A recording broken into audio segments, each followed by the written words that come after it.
Right breaking చూస్తున్నాం. తెలంగాణలో ఉత్కంఠంగా ఎదురు చూస్తున్న మున్సిపల్ ఎన్నికల ఓట్ల లెక్కింపు ప్రక్రియ ఈరోజు ఉదయం 8 గంటలకు ప్రారంభమై కొనసాగుతుంది. రాష్ట్ర వ్యాప్తంగా 123 కేంద్రాలు ఈ ప్రక్రియ కొనసాగుతుంది.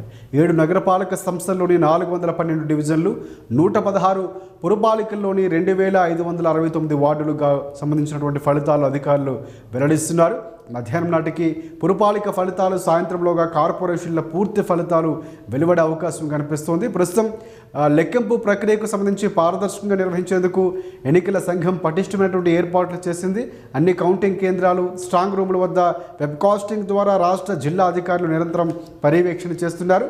ఎలాంటి అవాంఛనీయ ఘటనలు జరగకుండా కౌంటింగ్ కేంద్రాల వద్ద పోలీసులు భారీగా బందోబస్తును ఏర్పాటు చేశారు. ఇక కౌంటింగ్ హాల్లోకి అధికారులు, అభ్యర్థులు, వారి ఏజెంట్లను మినహాయించి ఇతరులకు అనుమతించడం లేదు. మొబైల్ ఫోన్లు, ఇతర ఎలక్ట్రానిక్ పరికరాలపై కూడా నిషేధాన్ని విధించారు ఎన్నికల అధికారులు. ఇక నిబంధనల ప్రకారం ముందుగా పోస్టల్ బ్యాలెట్లను లెక్కించి ఆ తర్వాత బ్యాలెట్ బాక్సుల్లో తెరుస్తున్నారు. వార్డుల వారీగా బ్యాలెట్ పత్రాలు డ్రమ్ముల్లో కలిపి ఒక్కో రౌండ్లో 1000 ఓట్ల చొప్పున లెక్కిస్తున్నటువంటి సందర్భం కనిపిస్తుంది. ప్రతి రౌండ్ తరువాత ఫలితాలు ప్రకటించి ఏజెంట్ల సంతకాలు తీసుకుంటున్నారు. కరీంనగర్, నిజామాబాద్ వంటి పెద్ద కార్పొరేషన్లో లెక్కింపులు 4వ రౌండ్లో పూర్తి కాబోతుంది. ప్రధానంగా చూసుకుంటే కాంగ్రెస్ పార్టీ దూకుడు మీద కొనసాగుతున్నటువంటి సందర్భం కనిపిస్తుంది. సో దాదాపుగా 130 వార్డులో ఇప్పటివరకు కాంగ్రెస్ పార్టీ విజయకేతనం ఎగురవేసినటువంటి సందర్భం ఉంది. అలాగే మనం ప్రధానంగా చూసుకుంటే 14వ వార్డులో కాంగ్రెస్ పార్టీ మరిపెడకు సంబంధించి, అలాగే హలియా 5వ వార్డులో కాంగ్రెస్ పార్టీ అక్కడ విజయాన్ని సాధించినటువంటిది చూస్తున్నాం. అలాగే సంగారెడ్డికి సంబంధించి ఇంద్రేశంలో 16వ వార్డులో బీజేపీ అభ్యర్థి అక్కడ గెలిచినటువంటి సందర్భం ఉంది 16వ వార్డుకు సంబంధించి. ఇక జగిత్యాలలో చూసుకుంటే 43 వార్డులో కాంగ్రెస్ పార్టీ అభ్యర్థి వాణి అక్కడ విజయాన్ని సాధించారు. యాదాద్రిలో చూసుకుంటే 5వ వార్డులో బీజేపీ అభ్యర్థి నగేష్ అక్కడ గెలుపును ఖాయం చేసుకున్నారు. అమరచింతలో 4వ వార్డులో కాంగ్రెస్ పార్టీ విజయం సాధించింది. ఇక జోగుపేట సంబంధించి 7వ వార్డులో కాంగ్రెస్ పార్టీ అభ్యర్థి రామకృష్ణ గెలిచారు. ఆథోలకు సంబంధించినటువంటి అక్కడ ఆయన విజయం సాధించారు. అలాగే రంగారెడ్డిలో చూసుకుంటే మొయినాబాద్ 12వ వార్డులో కాంగ్రెస్ పార్టీ అభ్యర్థి విక్రమ్ రెడ్డి అక్కడ విజయాన్ని సాధించారు. మనం చూస్తున్నాం. ములుగుకు సంబంధించి కాంగ్రెస్ పార్టీ ఒక్క వార్డులో బీఆర్ఎస్ పార్టీ గెలిచాయి. 5వ వార్డులో కాంగ్రెస్ గెలిస్తే ఒక్క వార్డులో బీఆర్ఎస్ పార్టీ గెలిచినటువంటి సందర్భం ఉంది. ఇక కొమరం భీంలో కూడా ఒక రకమైనటువంటి పరిస్థితి కనిపిస్తూ ఉంది. సేమ్ అవే రిపీట్ అవుతున్నాయి. ఎక్కడ చూసినా కూడా కాంగ్రెస్ పార్టీ, బీజేపీ, బీఆర్ఎస్ ఈక్వల్గా ఒక రకంగా బీజేపీ ముందుగానే ఉన్నటువంటి సందర్భం కనిపిస్తుంది. వనపర్తిలో చూసుకుంటే 2వ వార్డులో బీఆర్ఎస్, 4వ వార్డులో కాంగ్రెస్ పార్టీ అక్కడ గెలిచాయి. అలాగే మేడ్చల్లో చూసుకుంటే చింతపల్లి 4, 7, 13వ వార్డులో అక్కడ బీఆర్ఎస్ పార్టీ విజయం సాధించింది. మేడ్చలకు సంబంధించి చింతపల్లి 1, 10వ వార్డులో అక్కడ కాంగ్రెస్ పార్టీ గెలిచింది. సో సంగారెడ్డి జిల్లా గద్దిపోత మున్సిపాలిటీలో 8వ వార్డులో అక్కడ గెలిచినటువంటి సందర్భం ఉంది. ఎబ్రిపట్నంలో చూసుకుంటే 8వ వార్డులో అక్కడ కాంగ్రెస్ పార్టీ విజయం సాధించింది. ఖమ్మం చూసుకుంటే కల్లూరు 1వ వార్డులో కాంగ్రెస్, 8, 13వ వార్డులో అక్కడ బీఆర్ఎస్ పార్టీ గెలిచినటువంటి సందర్భాలు కనిపిస్తున్నాయి. హనుమకొండకు వస్తే పరకాల 1వ వార్డులో బీఆర్ఎస్ పార్టీ అభ్యర్థి వెంకటస్వామి అక్కడ గెలిచారు. వనపర్తిలో 1, 2 వార్డుల్లో బీఆర్ఎస్, 4వ వార్డులో కాంగ్రెస్, 7వ వార్డులో సిపిఎం పార్టీ అక్కడ గెలిచినటువంటి సందర్భం ఉంది. ములుగు చూసుకుంటే 4వ వార్డులో కాంగ్రెస్ పార్టీ గెలిచింది. అలాగే మిగతా మున్సిపాలిటీలకు సంబంధించి ఇంకా డీటెయిల్స్ రావాల్సిన అవసరం ఉంది. ఖమ్మం చూసుకుంటే వైరా 4వ వార్డులో కాంగ్రెస్ పార్టీ అభ్యర్థి ఎవరైతే ఉన్నారో తోట శ్రావణి అక్కడ విజయాన్ని సాధించారు. నల్గొండకు సంబంధించి నందికొండ 8వ వార్డులో బీఆర్ఎస్ పార్టీ అభ్యర్థి రమణ అక్కడ విజయాన్ని సాధించారు. అలాగే భద్రాద్రిలో చూసుకుంటే అశ్వారావుపేట 12వ వార్డులో కాంగ్రెస్ పార్టీ అభ్యర్థి రమ్య అక్కడ విజయాన్ని సాధించారు. అలాగే జగిత్యాలకు సంబంధించి కోరుట్ల 28వ వార్డులో బీఆర్ఎస్ పార్టీ అభ్యర్థి వెంకటేష్ అక్కడ గెలుపు ఖాయం చేసుకున్నారు.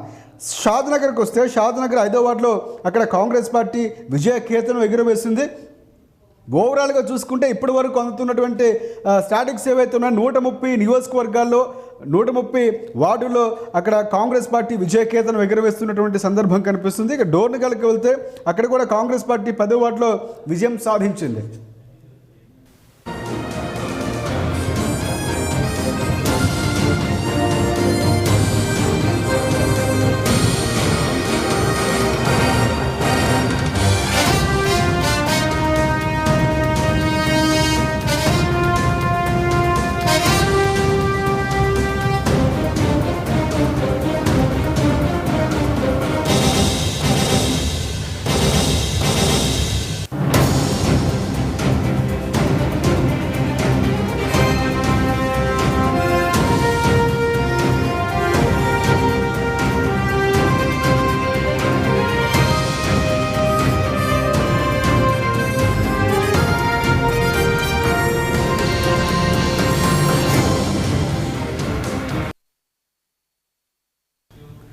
రైట్, మున్సిపల్ ఎన్నికల ప్రక్రియ కొనసాగుతుంది.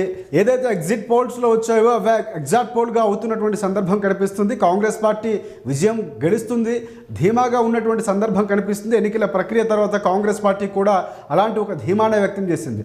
వారికి అనుకూలంగానే అక్కడ ఎగ్జిట్ పోల్స్ కూడా వచ్చినటువంటి సందర్భాన్ని మనం చూసాం. సో ఇప్పుడు అవే నిజమవుతున్నాయి. దాదాపుగా 130కి పైగానే వార్డుల్లో కాంగ్రెస్ పార్టీ ఇప్పటి వరకు విజయం సాధించినట్లు మనకి లెక్కలు అందుతున్నాయి. అలాగే బీజేపీ పార్టీకి సంబంధించి కూడా 74 స్థానాల్లో కాంగ్రెస్ పార్టీ బీజేపీ పార్టీ కూడా గెలిచినట్టు తెలుస్తుంది. సో మిగతా స్థానాల్లో ఇతరులు కూడా ఉన్నారు. సో బీఆర్ఎస్ పార్టీ అనుకున్న స్థాయిలో గెలుస్తుందా లేకపోతే పోటీ ఇస్తుందా అన్నటువంటి సందిగ్ధత కూడా కొనసాగుతుంది. సో పూర్తి డీటెయిల్స్ మాత్రం మధ్యాహ్నానికల్లా కార్పొరేషన్ వైజ్ రాబోతున్నటువంటి సందర్భం కనిపిస్తుంది. మున్సిపాలిటీలకు సంబంధించి సాయంత్రం వరకు వేచి ఉండాలి. సో ఈ ప్రక్రియ కొనసాగుతుంది. ప్రధానంగా మనం ఒక్కొక్క వార్డుకు సంబంధించి చూసుకుంటే ములుగు మున్సిపాలిటీలో కాంగ్రెస్ పార్టీ అక్కడ విజయం సాధించినటువంటి సందర్భాన్ని చూస్తున్నాం. ములుగు 5వ వార్డులో కాంగ్రెస్ పార్టీకి సంబంధించి 2 అక్కడ టీఆర్ఎస్ పార్టీ గెలిస్తే మిగతా కాంగ్రెస్ పార్టీ గెలిచినటువంటి సందర్భం ఉంది. 1వ వార్డులో కల్వకుర్తికి సంబంధించి కూడా మనకి అప్డేట్ అందుతుంది. కాంగ్రెస్ పార్టీ అక్కడ విజయం సాధించినటువంటి సందర్భం చూస్తున్నాం.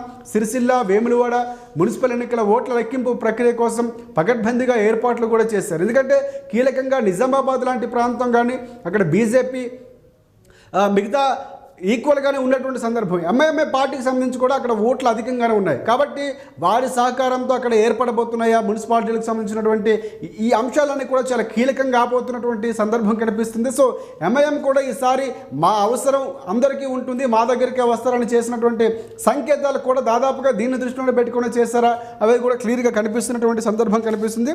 ప్రధానంగా మనం ఒకసారి డీటెయిల్స్ చూసుకుంటే వార్డుల ప్రకారం చూసుకుంటే కోహిరికి సంబంధించి అక్కడ కాంగ్రెస్ పార్టీ బీఆర్ఎస్ పార్టీ గెలిచింది 2, 11, 13, 15, 16 వార్డులు. ఈ 5 వార్డులో అక్కడ బీఆర్ఎస్ పార్టీ విజయకేతనం ఎగురవేసినటువంటి సందర్భం కనిపిస్తుంది. అశోరాపేటలో 8వ వార్డులో అక్కడ కాంగ్రెస్ పార్టీ గెలిచినటువంటి సందర్భాన్ని మనం చూస్తున్నాం.